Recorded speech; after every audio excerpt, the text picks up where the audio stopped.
तो देखिए बच्चों, इस वीडियो में हम यहाँ पे इंग्लिश अल्फ़ाबेट वाले क्वेश्चंस को ज़रा समझेंगे। इससे पहले हमने डिजिट्स वाले क्वेश्चंस को समझा था। तो इसमें दोनों ही टाइप के क्वेश्चंस आएंगे, जिसमें रिपीटेशन लाउड हो सकती है और जिसमें रिपीटेशन लाउड नहीं हो सकती है, या कुछ स्पेशल प्रॉब्लम्स जो होगी उनके बारे में भी हम लोग यहाँ पे बात करेंगे। तो देखेंगे, ये हमारा है आपका फर्स्ट क्वेश्चन, जिसमें हमसे कहा जा रहा है कि how many 4 letter code can be formed using the first 10 letter of English alphabets if no letter can be repeated. तो इसका मतलब इसको कैसे सॉल्व करें। तो यहाँ पे कहा जा रहा है आपके पास टोटल लेटर जो हैं वो हैं आपके पास 10। तो 10 इंग्लिश के अल्फ़ाबेट लेटर हैं, इनसे आपको टोटल वेज बनाने हैं, वो भी आपके 4 लेटर के कोड बनाने हैं। इसका मतलब आपको 10 लेटर दिए गए हैं और 4 लेटर के कोड वर्ड बना दीजिए। तो कैसे आप बना पाएंगे। तो इसका मतलब है जिसमें रिपीटेशन जो है अलाउड ना हो। तो no letter can be repeated, इसका मतलब कोई लेटर रिपीट नहीं होना चाहिए। तो फर्स्ट बॉक्स को फिल करने के लिए हमारे पास 10 चॉइसें होंगी, सेकंड को फिल करने के लिए हमारे पास 9 चॉइसें होंगी और थर्ड को फिल करने के लिए हमारे पास 8 चॉइसें होंगी। इसका मतलब आपके पास जो भी लेटर्स हैं वो 10 इंग्लिश अल्फ़ाबेट हैं। अगर आपने एक नंबर इसमें मतलब एक लेटर इसमें फिल कर दिया तो इसका मतलब 9 ही लेटर रह जाएंगे इस सेकंड के लिए, और इसके बाद के लिए 8 ही रह जाएंगे। और इसमें भी अगर आपने फिल कर दिया तो 3 लेटर कम हो चुके हैं, तो इसके लिए 7 लेटर बचेंगे। तो इसका मतलब 10 × 9 × 8 × 7। तो इसे हम यहाँ पे लिखेंगे आपका 90 और इसकी इंटू कर देते हैं 56। तो इसकी ज़रा इंटू कर देते हैं तो ये हो जाएगा 0 और 4 और कैरी होगा 5, 45 50 5040, ये हमारा आंसर होगा। तो ऐसे इसके बाद अगला क्वेश्चन लेते हैं, जिसमें कहा जा रहा है हाउ मैनी वर्ड विद और without meaning can be formed using the letter of the word equations using each letter exactly once. तो इसमें भी आपको रिपीटेशन जो है अलाउड नहीं कहा गया है, हर लेटर एक ही बार आना चाहिए।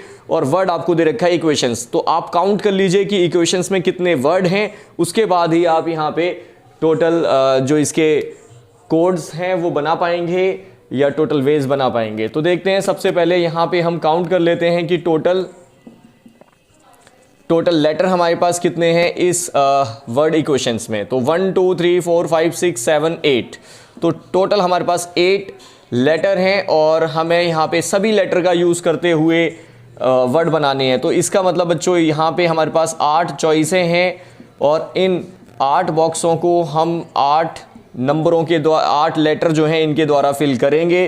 तो इसके लिए हमारे पास 8 चॉइस होगी, इसको फिल करने के लिए 7, इसको 6, क्योंकि एक एक लेटर कम होता जाएगा जैसे जैसे आप इसमें फिल करते जाएंगे, 4 3 2 और 1। तो इसे आप फैक्टोरियल 8 भी कह सकते हैं। और आप इसे सॉल्व करके लिखेंगे तो आपको इन सभी नंबरों की मल्टीप्लिकेशन करनी होगी और आपको जो रिजल्ट है वो मिल जाएगा। तो इसकी आप इंटू कर दीजिए, जो आंसर आएगा उसी को आप यहाँ पे लिख लेंगे। उसके बाद अगले क्वेश्चन की बात करेंगे। इसमें कहा जा रहा है हाउ मैनी वर्ड विद और without meaning can be made from the letter of the word Monday. तो इस बार मंडे हमारे पास कोई लेटर है, इससे हमें वर्ड बनाने हैं।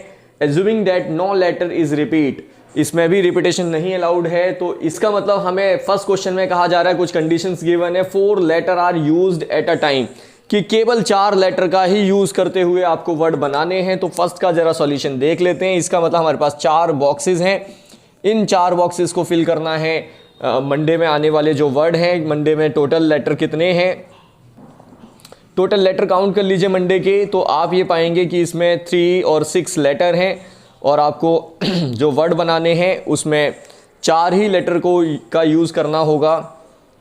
तो फर्स्ट बॉक्स को फिल करने के लिए 6 चॉइसें हैं। सेकंड के लिए आपके पास 5 चॉइसें होंगी, क्योंकि एक आपने जो लेटर फिल कर दिया उसे वापस फिल नहीं कर सकते हैं। तो बचेंगे 5 लेटर, कोई भी 5 आप इसमें फिल कर दीजिए, 5 में से कोई भी एक। और इसके लिए हमारे पास 4 चॉइसें हैं और इसके लिए हमारे पास 3 चॉइसें हैं। केवल हमें चॉइसों पर ध्यान देना होता है, लेटर्स डिजिट्स चाहे कुछ भी हो उससे हमें कोई मतलब नहीं है।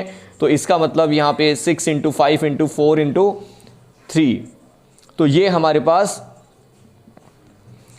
तरीके होंगे। तो इसकी इंटू कर लेते हैं ज़रा, तो आप इसकी इंटू कर दीजिए। 6 4 20, सॉरी पहले 5 और 4 की इंटू कर देते हैं, 20 हो जाएगा। 6 और 3 की इंटू कर देते हैं, ये 18 हो जाएगा।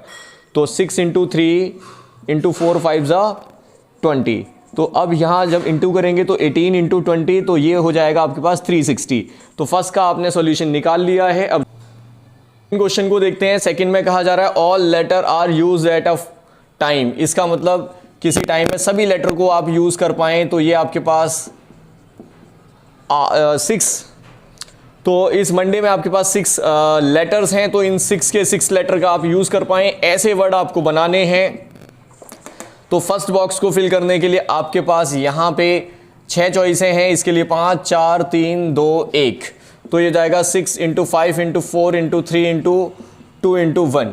तो इसका मतलब कितने तरीके हो सकते हैं, तो आप बताएंगे। ये हो जाएगा आपका 6 इंटू 5 4 20, और ये भी 6। तो आप यहाँ पे वेज फाइंड आउट कर लीजिए। ये है आपका 6 इंटू 1 20, तो इसकी इंटू करेंगे तो आपको मिलेगा 720। तो 720 तरीके होंगे जब आप 6 के 6 लेटर जो हैं यूज़ करेंगे उसके लिए। अब देखेंगे अगला क्वेश्चन है third, all letter are used but first letter is a vowel. First letter जो है आपका वोवल हो, सभी लेटर का यूज हो, तो कितने तरीके बन सकते हैं। इसका मतलब आप यहाँ पे 6 बॉक्सेस हैं आपके पास, ये 6 बॉक्सेस जो हैं 6 लेटर के द्वारा फिल होंगे। तो फर्स्ट बॉक्स को फिल करने के लिए आपके पास कितने वोवल हैं, क्योंकि उसे केवल वोवल के द्वारा ही फिल किया जाएगा। तो आप वोवल को काउंट कर लीजिए, तो वोवल इसमें 2 ही हैं, और इसका मतलब फर्स्ट बॉक्स को फिल करने के लिए आपके पास 2 चॉइसें हैं, और इसका मतलब टोटल चॉइस जो है आपके पास में 6 थी, जिसमें से कोई एक नंबर आपने मान लीजिए इसमें ए फिल कर दिया है। तो अब आपके पास 5 चॉइसें बची हुई हैं। इसके लिए 5 चॉइस हैं, इसके लिए 4 3 2 और 1। तो इसका मतलब अगर आप वर्ड बनाएंगे इससे लेटर्स का यूज़ करते हुए, जिसमें फर्स्ट लेटर जो है वोवल हो, तो इसका मतलब 2 5 4 3 2 1 ये आपके पास चॉइस होंगी। तो ये हो जाएगा 5 2 10 और 3 4 12 12 2 24। तो इसका मतलब 240 आपके पास चॉइस आ जाएंगी। यही हमारा सॉल्यूशन है।